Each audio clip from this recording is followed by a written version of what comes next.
Alors aujourd'hui, on va se retrouver pour un podcast bien spécifique. Vous voyez là, le setup, il a complètement changé. Si vous êtes sur YouTube, vous pouvez voir. Ces derniers jours, j'ai partagé une story sur Instagram pour proposer des appels avec moi. Donc c'était ce que je faisais il y a quelques années. Et j'ai eu 6 appels en 24 heures. Et c'était 6 personnes qui étaient complètement différentes, 6 parcours, 6 situations, mais énormément de points communs entre tous et avec moi également.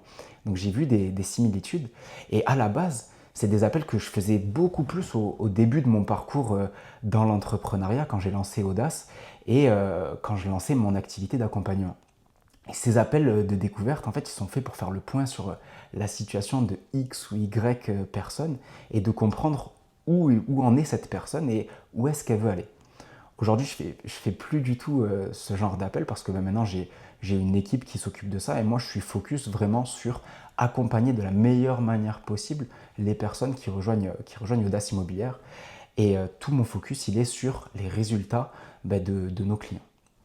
Et là, du coup, sur ces 6 appels que j'ai eus, il y a un truc qui m'a frappé, c'est qu'il y a énormément de lacunes. Bon, ça c'est normal quand on débute, mais c'est surtout le fait de ne pas avoir cette prise de conscience et de ne pas se rendre compte qu'on a ces lacunes. Donc là, aujourd'hui dans cet épisode, je vais vous présenter ces 6 profils, je vais changer leur nom bien évidemment, donc ça va être de manière anonyme, et vous expliquer du coup leur situation, faire des parallèles entre mon parcours, le leur. Et ça m'a fait tout drôle parce que avec tous les profils qu'il y avait, on avait énormément de similitudes, que ce soit par le mindset, par l'aspect professionnel, par les envies et le lieu d'habitation également. Donc c'était assez intéressant. Et l'objectif aujourd'hui, c'est vraiment de ne pas juger, mais de permettre à ceux qui écoutent ou à ceux qui regardent cette vidéo, peut-être de se reconnaître dans ces profils, de comprendre pourquoi parfois se faire accompagner, ça peut faire la différence et surtout, quels sont les conseils que je leur donne là à travers cette vidéo et les conseils que j'ai pu leur donner. Donc, je précise quelque chose qui est quand même hyper important. Toutes ces personnes que je vais vous présenter, elles sont motivées, elles sont intelligentes, elles sont travailleuses et s'ils font des erreurs, c'est pas par manque de capacité ou quoi que ce soit, mais c'est vraiment par manque de structure, de méthode, de recul, peut-être de contact aussi. Et c'est exactement pour ça que j'ai voulu faire cet épisode, parce que je pense que quand on écoute un podcast, quand on est en train de s'intéresser à l'investissement immobilier, c'est que déjà on a pris conscience que il y a une autre manière que de gagner de l'argent par le travail et que du coup cet argent que l'on gagne par le travail, il faut pouvoir la mettre à profit et que l'investissement immobilier, ça reste un levier d'enrichissement qui est énorme. Donc voilà, donc un grand merci à toutes les personnes qui écoutent ce podcast. Il y a pas mal d'engouement, que ce soit sur YouTube ou sur Spotify.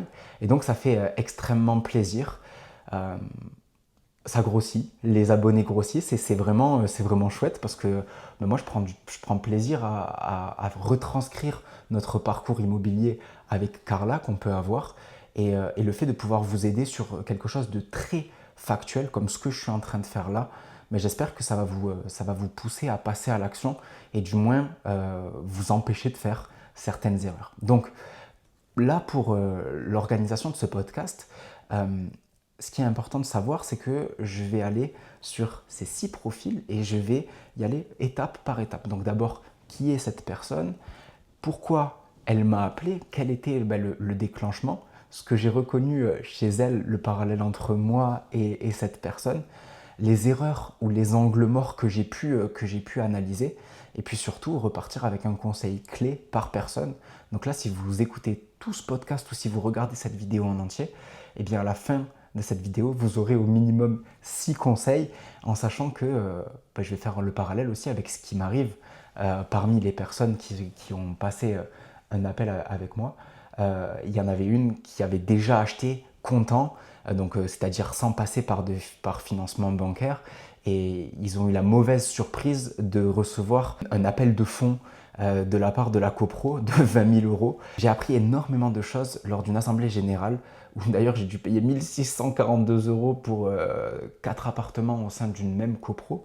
Et au sein de cette AG, du coup, eh bien, sur les DTG, les diag techniques globales, et où les PPPA, donc les projets plans pluriannuels, qui sont deux choses qui sont totalement différentes. Et je pense que la personne qui m'a appelé et qui a eu ces 20 000 euros de provision sur charge demandée par la copropriété, ils n'avaient pas cette notion entre les diag techniques globales. À mon avis, il y a un diag technique global qui avait été voté, et quand le DTG il est voté, tu es obligé de faire les travaux. Alors que quand tu votes un projet de plan pluriannuel, là c'est juste à titre informatif. Et du coup, c'est une étude structurelle et annuelle sur laquelle tu vas avoir des recommandations à faire sous 10 ans. Donc voilà, moi j'ai appris énormément de choses sur cette dernière AG. Donc j'ai pris 6 appels de découverte entre vendredi après-midi et samedi matin. Et donc la première personne que j'ai eue, on va l'appeler Vivien. Vivien, qui est-elle? Vivien, il a 19 ans, il est militaire, étudiant, il a monté un business dans le nettoyage, et sa situation perso, il est en couple.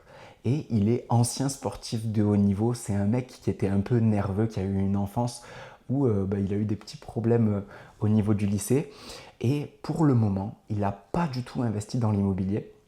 Mais il m'a dit, cette année, en 2026, c'est l'année du changement. Donc à 19 ans, avoir cette maturité, je trouve ça vraiment top.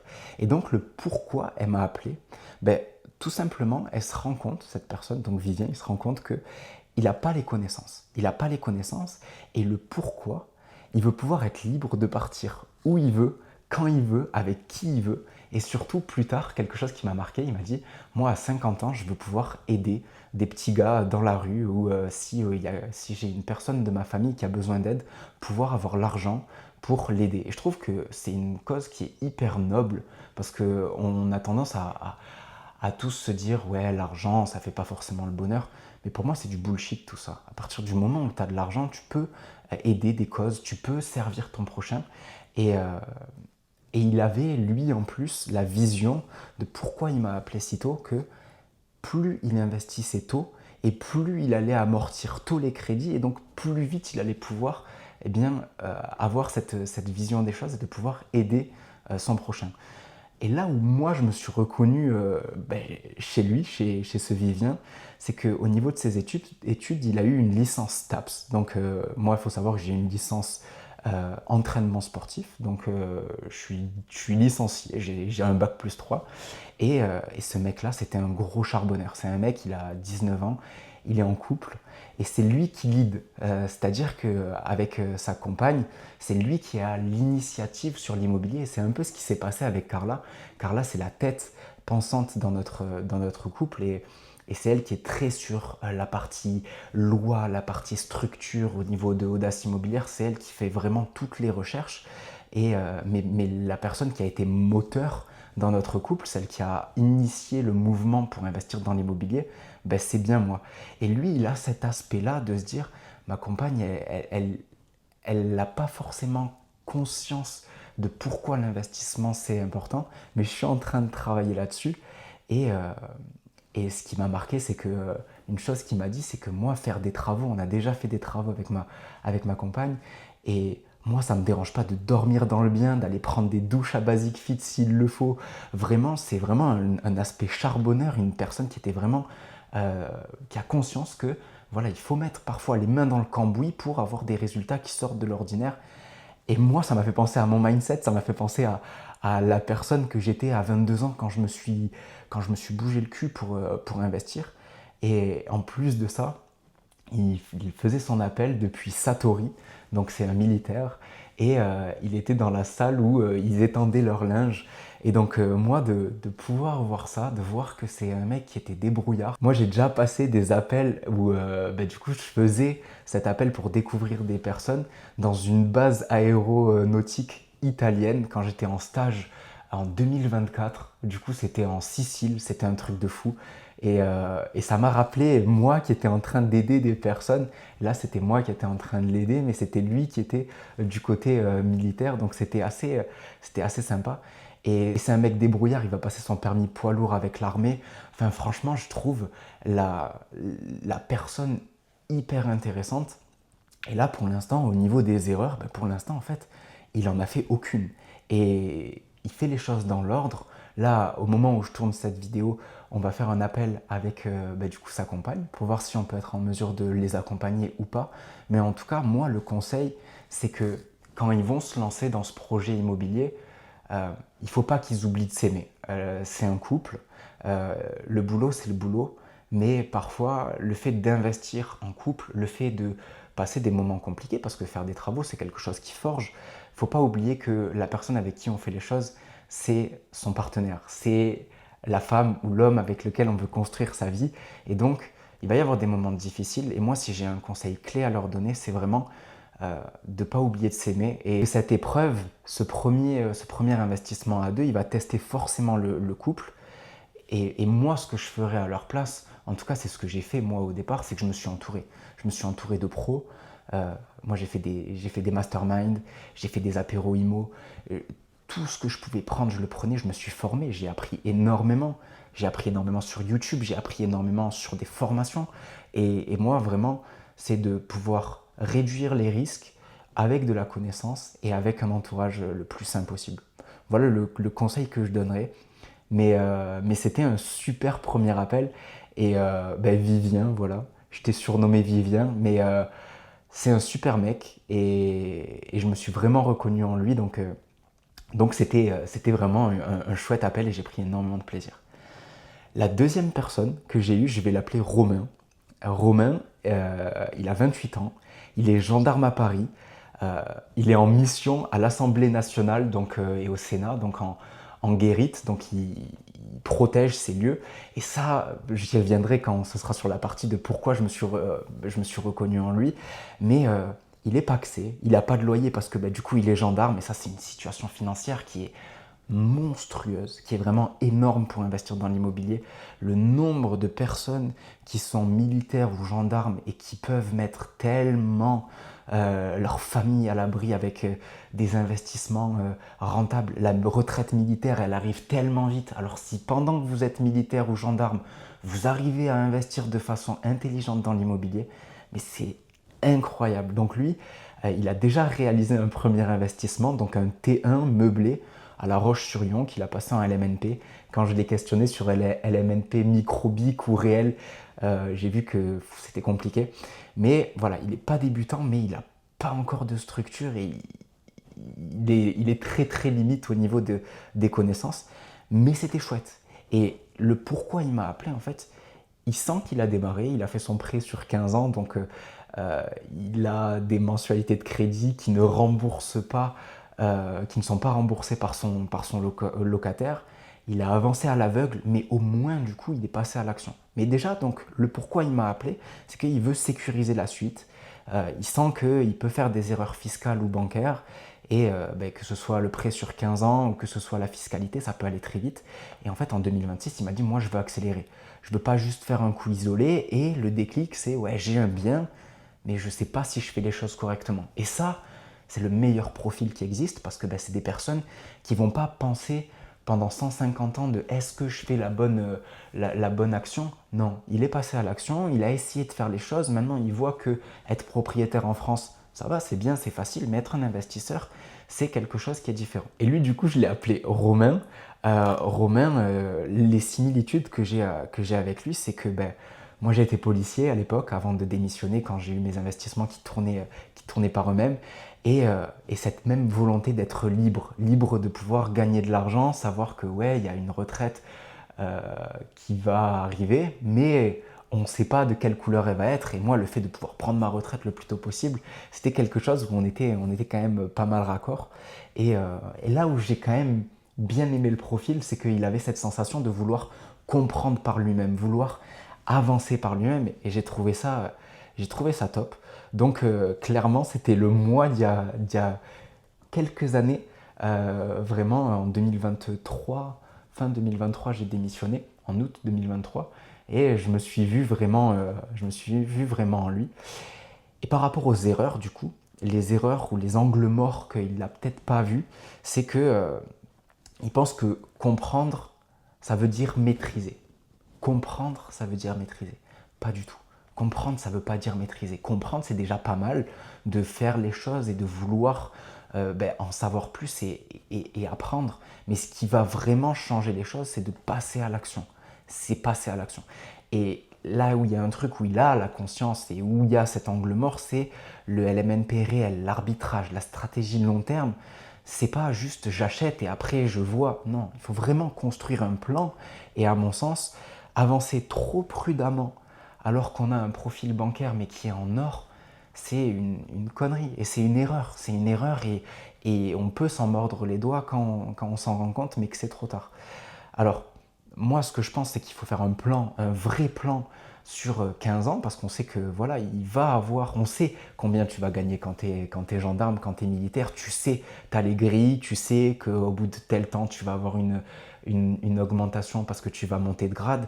C'est vraiment mettre en place une stratégie pour se dire, au pire, j'ai ma fuck you money, j'ai mon argent qui tombe grâce à mes investissements locatifs. Je sais que si je pars en mobile ou pour les militaires, je pars en OPEX, je peux mettre de l'argent pour rembourser des crédits. Et ça, il faut vraiment bien le structurer. Donc pour moi, ce qui peut lui coûter cher, c'est de perdre 2-3 ans à avancer trop lentement alors qu'il y aurait la possibilité d'aller beaucoup plus vite et d'atteindre cet objectif qu'il veut vraiment se fixer. Et donc le mauvais timing, le mauvais montage fiscal, c'est difficilement rattrapable et tout ce qui est pris le plus tôt possible n'est plus à prendre. Et plus on est jeune, lui il est jeune, il a mon âge, il a 28 ans, faut y aller, faut arrêter de vouloir tout savoir avant d'agir. Alors il est passé à l'action, c'est top.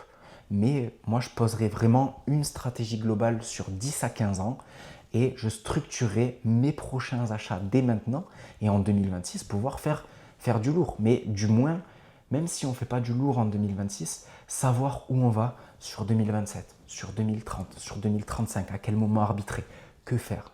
Voilà, c'est ce que je ferai et j'investirai sur moi-même pour acquérir du coup ces compétences-là qui me permettraient de gagner beaucoup, beaucoup, beaucoup de temps et beaucoup d'argent finalement. Donc voilà, ça c'était Romain le gendarme qui est au Sénat en ce moment.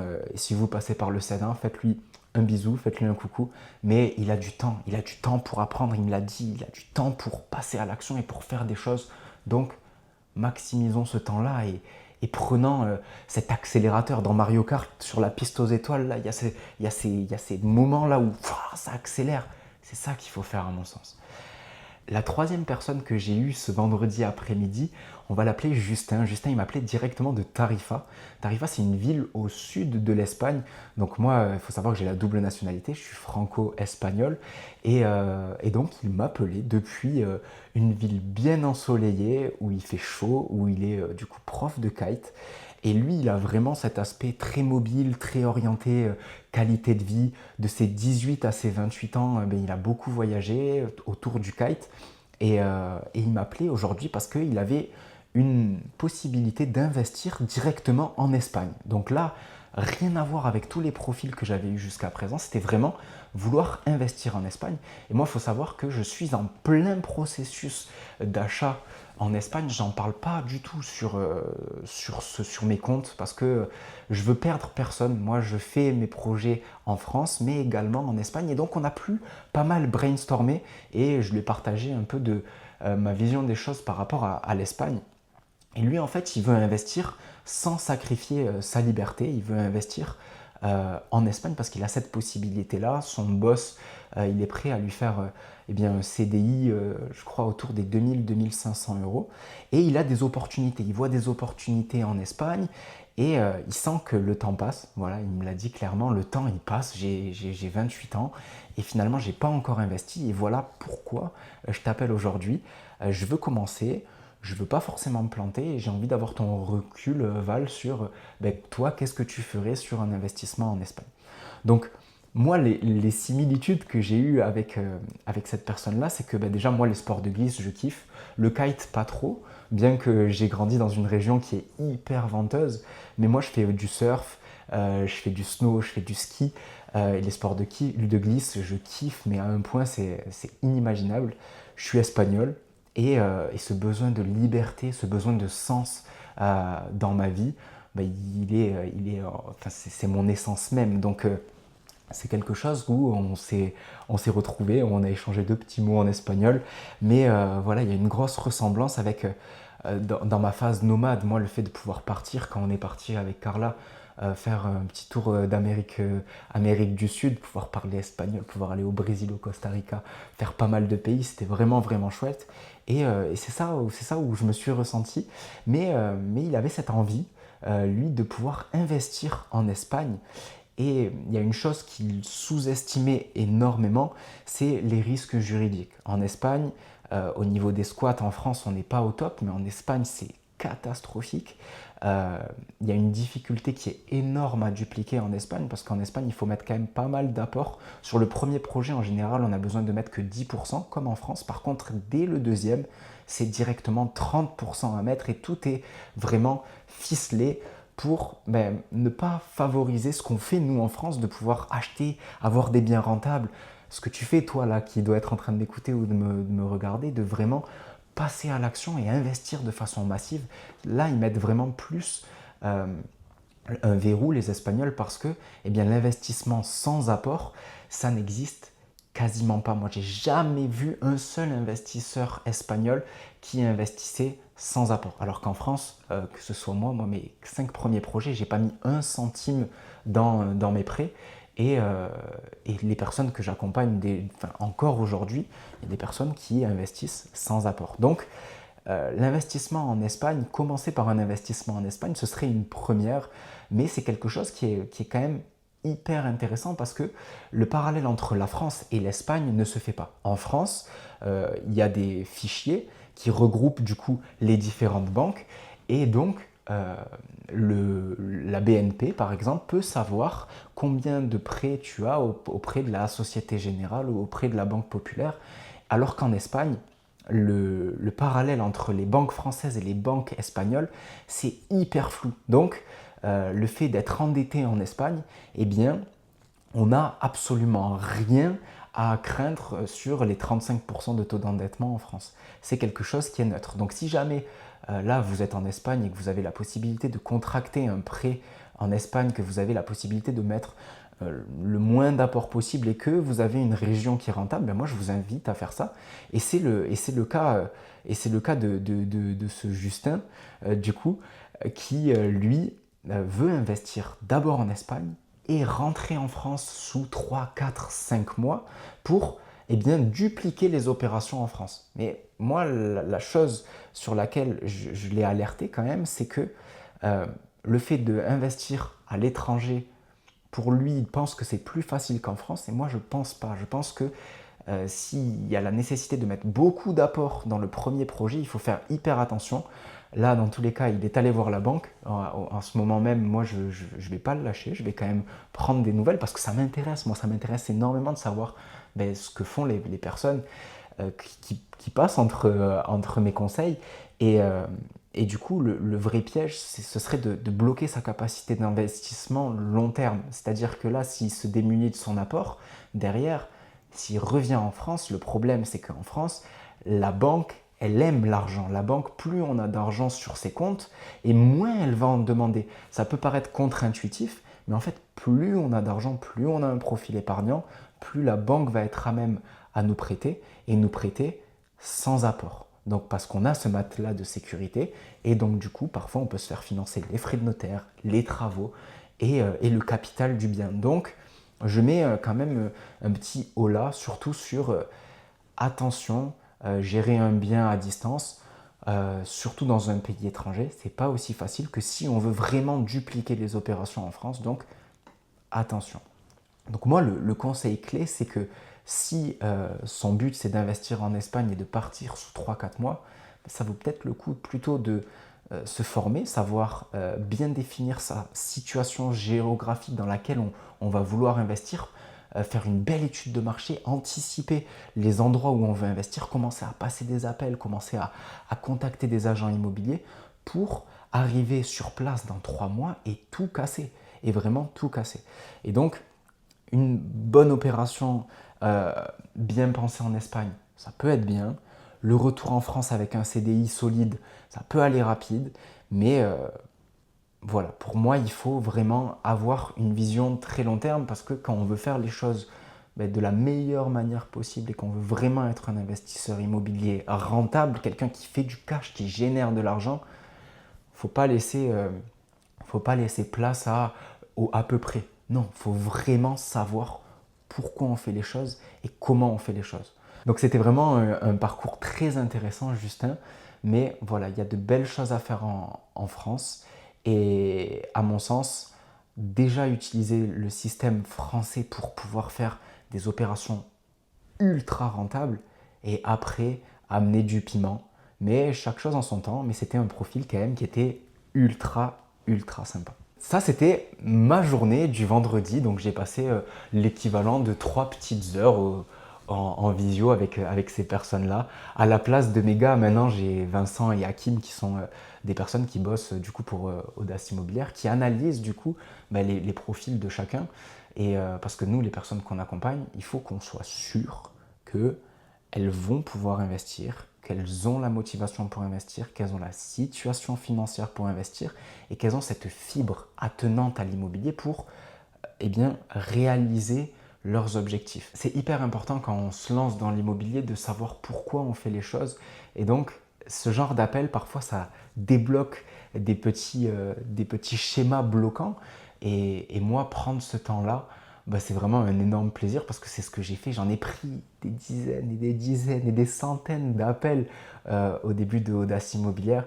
Et c'était vraiment un plaisir parce que parfois, on a changé des vies. Et ça, c'est vraiment incroyable. Mais voilà, il faut vraiment avoir la bonne vision et cette envie-là. Et d'ailleurs, si vous avez envie du coup de faire le point, de savoir si vous avez la possibilité d'investir de façon rentable dans votre zone, prenez un appel. Vous pouvez aller sur le lien qui va être dans cette vidéo ou le lien en bio sur Instagram et vous aurez un appel avec soit Vincent, soit Hakim, qui sont deux investisseurs qui travaillent avec nous et qui vous aiguilleront de la meilleure des manières possibles et qui verront si là, il y a une possibilité et quelle est la possibilité pour vous aider à y voir plus clair et potentiellement travailler avec nous ou pas. Mais en tout cas, voilà. Donc, le jour numéro 2, ça a été samedi matin. Et samedi matin, j'ai eu un appel avec un jeune couple que je vais appeler Mathieu et Alexandra. Et alors là, ça a été l'appel le plus marquant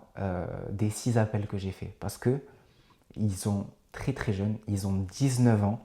Ils ont un très gros profil d'épargne parce qu'ils vivent chez leurs parents. Ils vont avoir un CDI à venir. Et le truc, c'est qu'en fait, ils investissent déjà. Ils ont acheté comptant un appartement et ils investissent un peu en bourse, un peu en crypto, mais c'est un peu flou. Et pendant cet appel,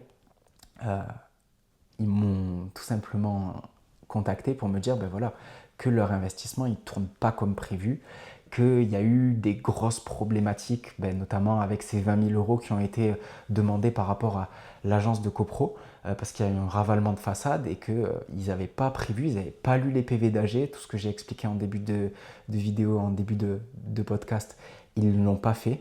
Et donc, leur premier investissement, en fait, ils ont injecté 60 000 euros, donc ce qui est quand même énorme. Et du coup, Alexandra, elle a mis 30 000 euros dans le projet cash. Et Mathieu, lui, il a mis 15 000 euros de son épargne. Et là, il est en train de faire un prêt auprès de sa maman sur 6 ans. Oui, il rembourse 15 000 euros. Et donc, ils ont voulu investir cash.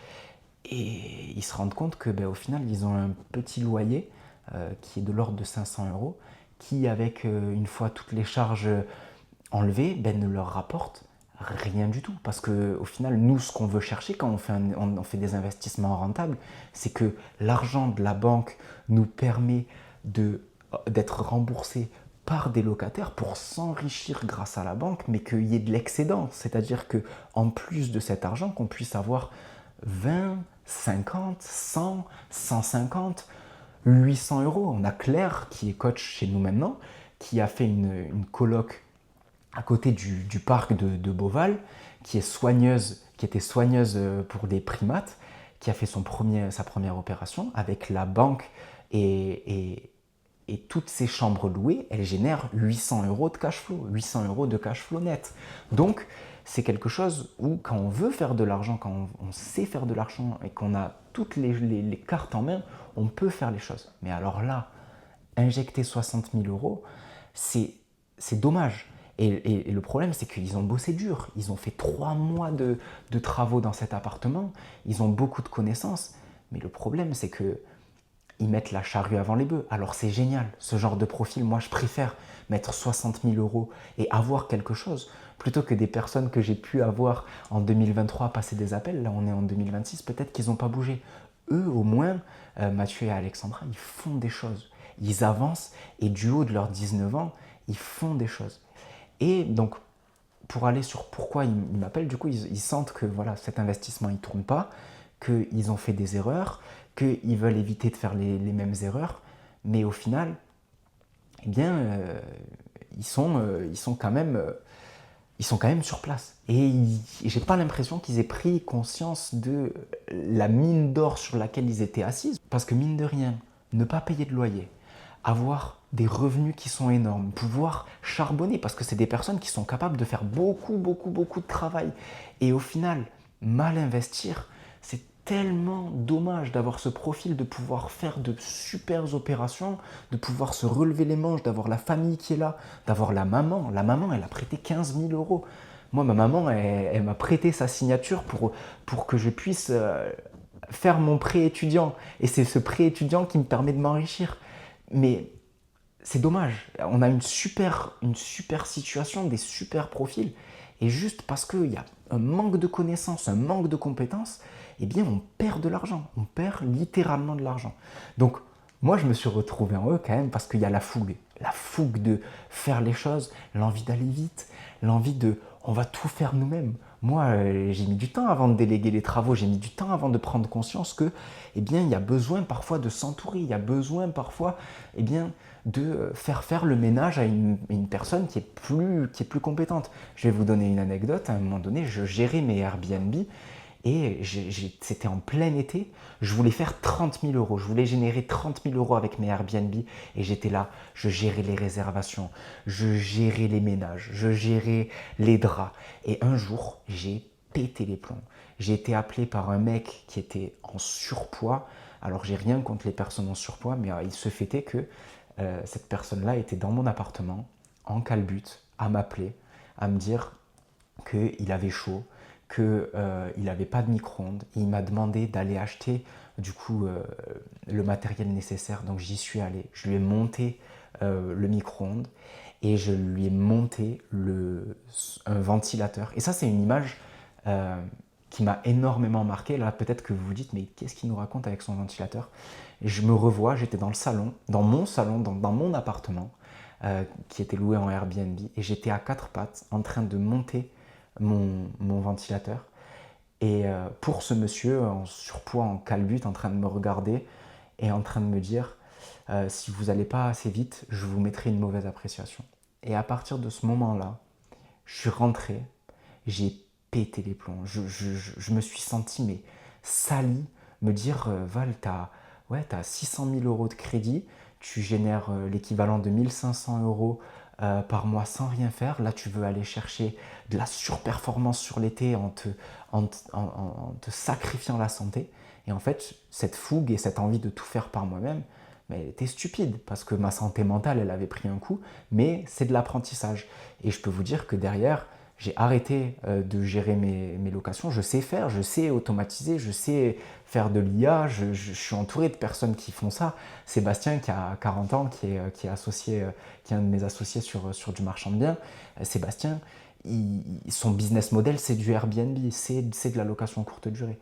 Mais je sais faire tout ça, mais j'ai plus envie de me faire chier. Je préfère payer 20% une conciergerie qui va tout gérer à ma place. Et moi, de pouvoir continuer à investir, à faire du sale, à faire des opérations d'achat-revente, à faire fructifier mes investissements, plutôt que d'être là à mettre mon temps sur des choses qui ne fonctionnent pas. Et là, eux, ces deux jeunes, ils mettent leur temps et leur énergie sur des choses qui ne fonctionnent pas. Donc, voilà, c'est des erreurs et de mettre autant d'apports, c'est une erreur qui est considérable. Le prêt en famille, en intrafamilial, c'est ultra dangereux parce que il peut y avoir des tensions. La rentabilité, elle est ultra faible. Il n'y a aucune protection juridique. Ça aussi, c'est un truc que je ne vous ai pas dit. Ils ont acheté cet appartement à deux, en indivision, mais le truc, c'est qu'ils ne sont pas pacsés. Donc, quand tu es en indivision et que tu achètes avec ton conjoint, si jamais il vient à décéder, c'est qu'on ne souhaite à personne. Mais c'est des choses qui peuvent arriver. Nul ne peut rester en indivision. Donc nul ne peut rester en indivision. Ça veut dire que les parts de l'appartement qu'ils ont acheté viennent au dernier survivant, donc c'est-à-dire aux parents. Donc c'est-à-dire que tu te retrouves en indivision avec les parents de ton conjoint. Moi, j'aime bien les parents de Carla, mais déjà, j'ai pas envie de repayer les frais de succession. J'ai pas envie d'être en indivision. Et nous, on s'est pacsé et on a mis en place un testament. Là, il y a vraiment des choses à faire pour ne pas se retrouver dans la merde si jamais il vient y avoir un gros problème. Parce que quand tout est beau, tout est rose, c'est super. Mais parfois, il peut y avoir des vraies problématiques. Donc, ça, c'est une autre erreur. Et une autre erreur, c'est la copro avec des gros travaux à venir. On doit pouvoir savoir voir les choses. Là, il y a 20 000 euros qui sont prévisionnés pour la façade. Qui sait, dans 5 ans, peut-être que sur leur PV d'AG, ils ne savent pas lire ces PV d'AG. Peut-être que, eh bien, il y a une toiture qui est votée. Alors, qu'est-ce qu'on fait? Est-ce qu'on vend? Est-ce qu'on arbitre? Qu'est-ce qu'on fait? Est-ce qu'on récupère cet argent et on repart sur d'autres projets? Il y a plein de choses à faire. Mais juste, il faut faire les choses et il ne faut pas faire l'autruche. Moi, j'ai tendance à dire quand on a un problème, il faut se confronter à ce problème et y aller et se dire, ok, là, je suis dans telle situation, comment je fais pour me sortir de cette situation? Comment je fais pour maximiser ma situation actuelle pour aller le plus vite possible et maximiser cette situation? Donc, moi, mon conseil dans cette situation-là, c'est de ne pas avoir besoin de courage, mais avoir besoin de stratégie. On n'a pas besoin de courage, on n'a pas besoin. Quand on fait de l'investissement immobilier, on est déjà courageux parce qu'on fait quelque chose que 90% de la population ne fait pas.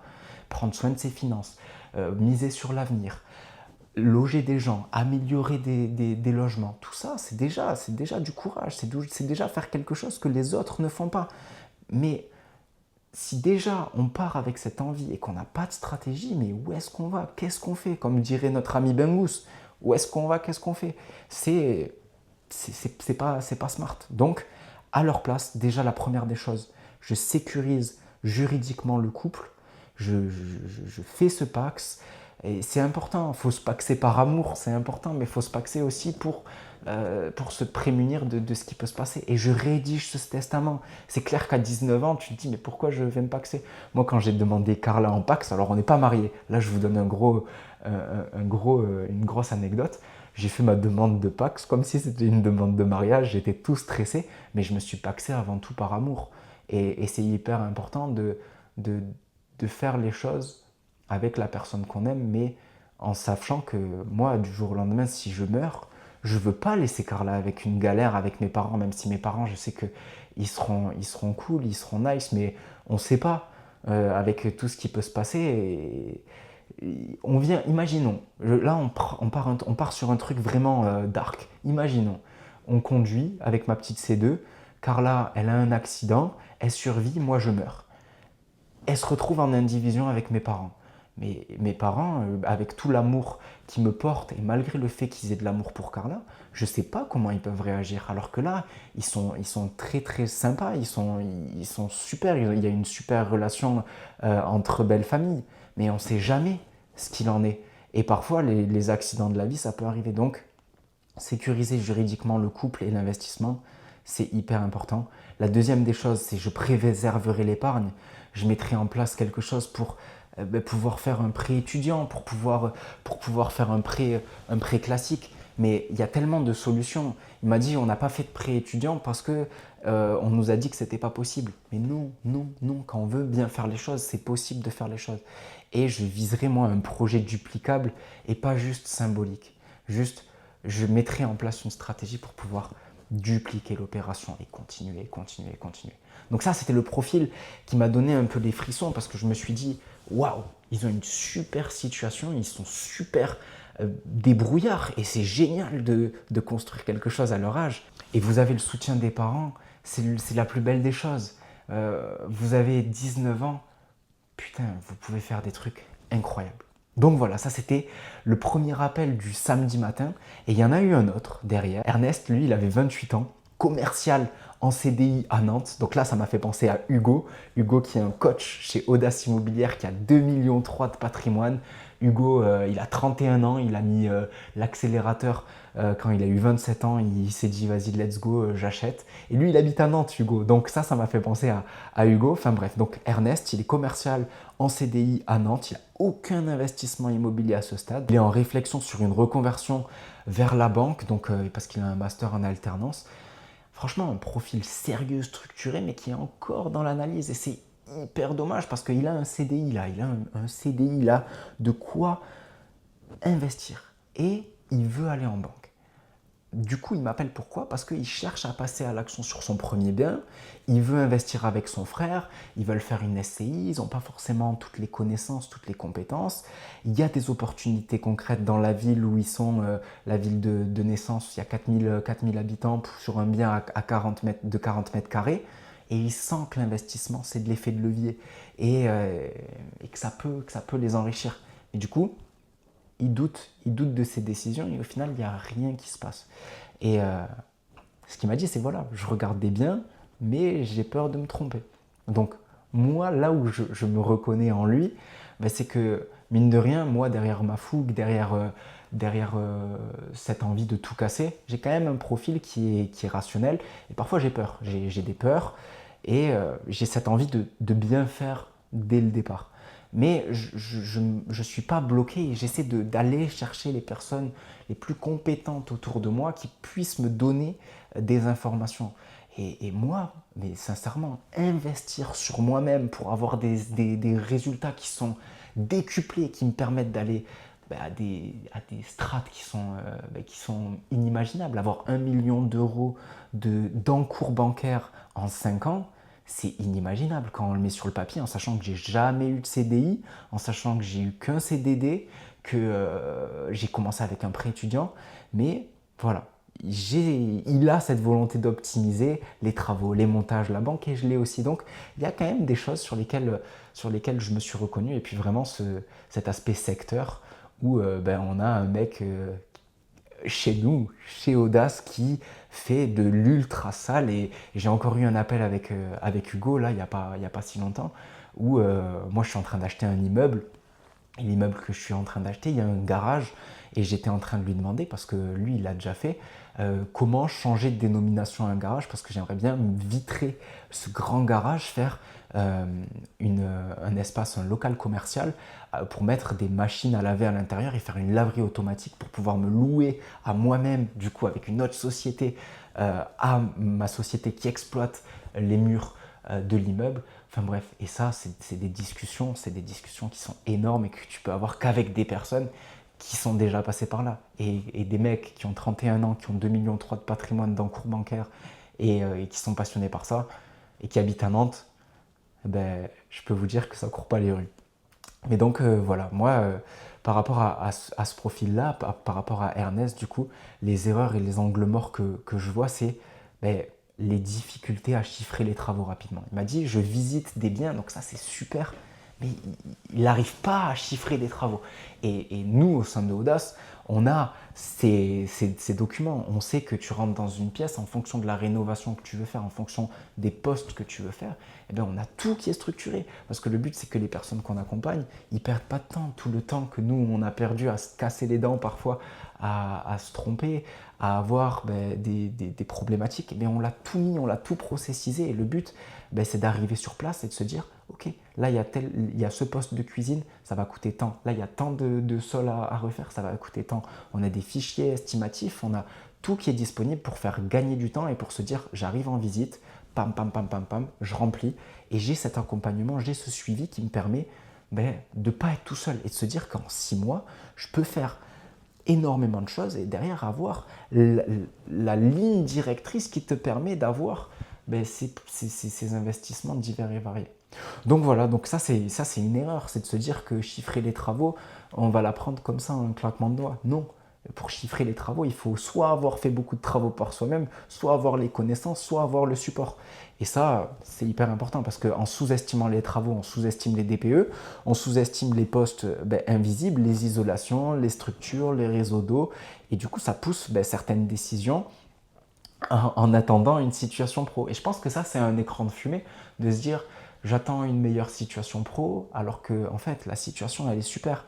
Juste, ce qui manque, c'est d'y aller en fait, c'est juste d'y aller. Donc voilà, c'est un peu dommage d'avoir une forte possibilité de passer à l'action et de faire les choses et juste de repousser parce qu'on juge que c'est pas forcément le besoin, alors que on fait des visites, alors que on y va, on avance et c'est dommage. C'est parfois les opposés s'attirent et on a des contradictions qui ne nous permettent pas eh bien d'aller vers ce qui est important et ce qui est l'investissement immobilier. Donc, moi, ce que je pense qui bloque, en fait, c'est concrètement, en fait, c'est de rater des bonnes opportunités, de ne pas savoir si c'est une bonne ou une mauvaise opportunité par rapport à l'estimation des travaux et de faire un premier projet mal calibré. Je pense que c'est une peur et du coup, ça fait une perte de confiance et ce qui est normal, ce qui est normal. Mais donc, du coup, moi, le conseil que j'ai à donner là-dessus, c'est que le premier projet, dans tous les cas, le premier projet, ça va pas être celui qui va vous rapporter le plus. Ça va pas être celui qui va vous rendre millionnaire. C'est celui qui comprend, qui va vous faire comprendre que vous êtes capable de mener à bien un premier projet. Le but, c'est qu'il soit rentable. Le but, c'est qu'il soit fait. Mais le but, c'est de passer à l'action et de faire les choses. Et si on a la situation, ça ne sert à rien de repousser.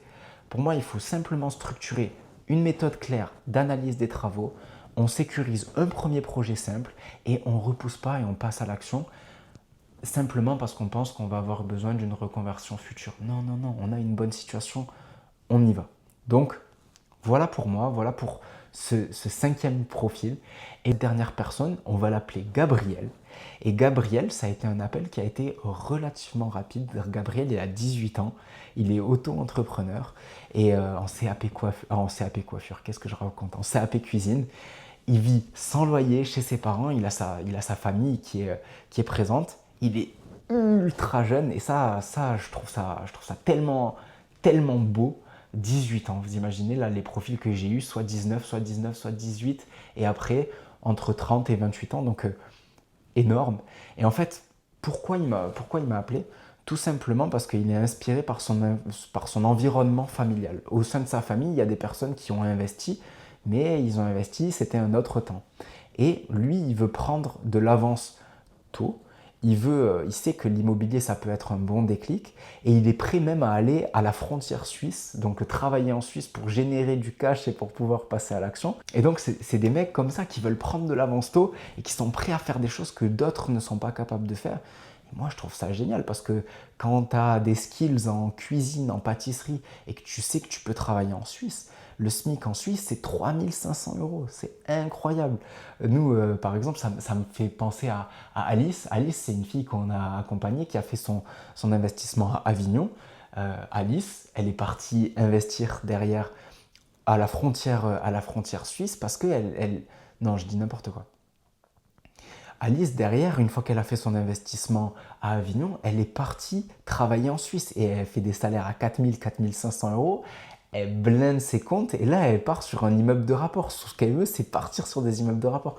Donc moi, je trouve ça tellement beau, les personnes qui passent à l'action et qui derrière trouvent des situations pour continuer à investir. Et tout ça, c'est la ligne directrice qu'on veut construire pour aller chercher peut-être eh bien, une retraite anticipée, pouvoir gâter ses proches, pouvoir être libre de partir où on veut, quand on veut. Je trouve ça tellement beau, tellement noble que voilà, ces personnes avec qui j'ai ces appels, si je peux leur transmettre un minimum de mes connaissances durant cet appel, je le fais.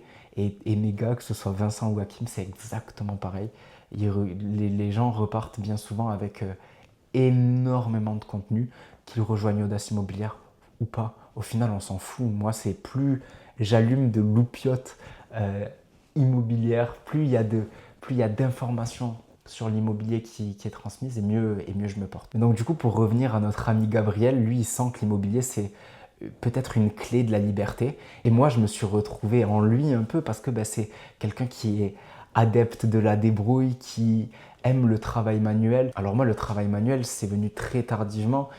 J'ai dû apprendre sur le tas, mais c'est quelque chose qui me plaît. Pouvoir monter des meubles, pouvoir faire des travaux, c'est quelque chose que je kiffe. Et puis Gabriel, ce qu'il a aussi, c'est qu'il a l'envie d'aider ses proches. Il travaille du coup aussi dans le BTP avec son grand-père. Et moi, j'ai une relation qui est hyper fusionnelle avec mon grand-père et m'a aidé énormément sur l'aspect travaux. Mais ce que j'ai ressenti vraiment lors de cet appel, c'était que c'était pas juste un rêve, c'était vraiment une envie de liberté et sans bullshit.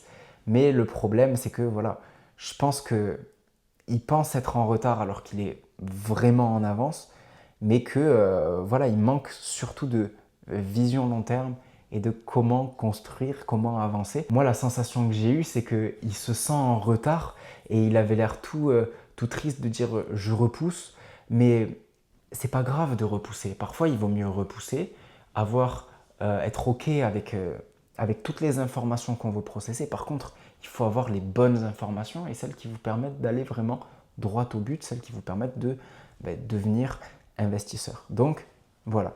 Lui, il surestime peut-être l'urgence d'acheter tout de suite, il surestimait l'urgence d'acheter tout de suite. Et le prêt étudiant qui peut être une solution magique, mais qu'il faut bien construire. Donc, attention, il ne faut pas se disperser entre trop de projets.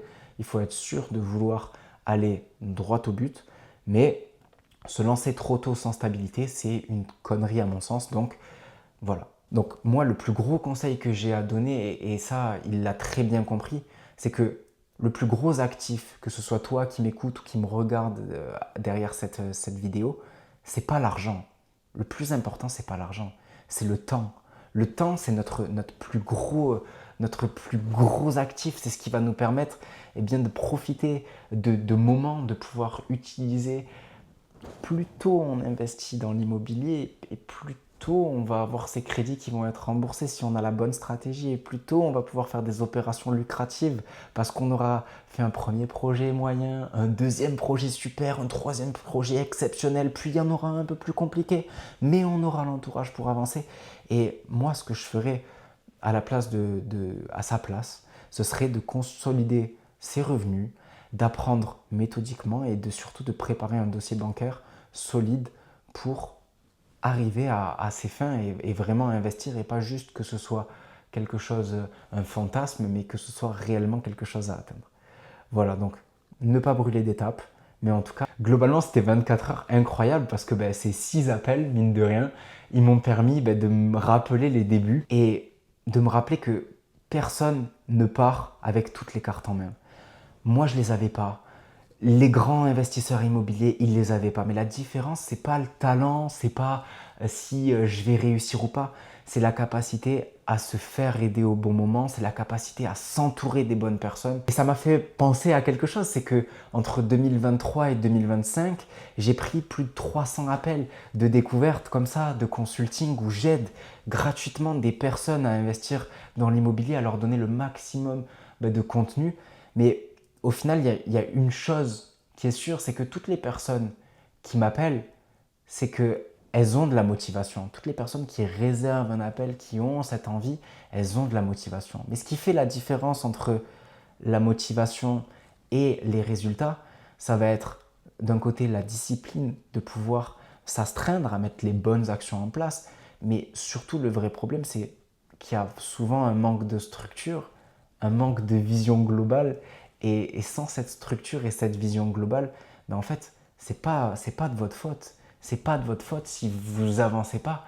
C'est juste que vous n'êtes pas dans le terreau fertile pour pousser et pour pouvoir aller le plus haut possible et le plus loin possible. Alors, l'entourage, ça fait 80% du taf dans l'immobilier. Le réseau, c'est exactement pareil. Et le fait de faire cette première opération et se débarrasser de cette peur, en fait, c'est bien souvent ce qui permet d'aller tellement loin. Donc les gars, j'espère que cette vidéo, elle vous a plu. Dites-moi. Bon, j'espère que en tout cas, cet échange qu'on a eu ensemble, ça vous a plu.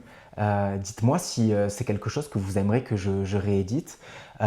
Si vous êtes reconnu dans un profil, n'hésitez pas à le mettre en commentaire sur YouTube. Et moi, je vais continuer à prendre des appels. Alors, ce ne sera pas tous les mois, ce sera peut-être une fois tous les 3 mois, mais en tout cas, pouvoir donner de ma personne et pouvoir me rappeler d'où je viens, parce que bien souvent, c'est des personnes qui n'ont pas de base et qui partent de là où tout le monde part, c'est-à-dire la vallée de l'inconnu.